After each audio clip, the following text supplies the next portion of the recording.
però tanto noi sentiamo quello che dicono, quindi disattivo.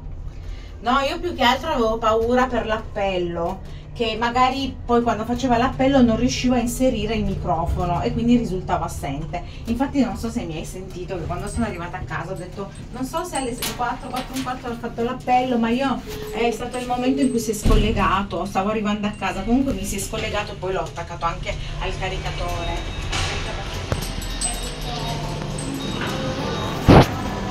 Lux Spin.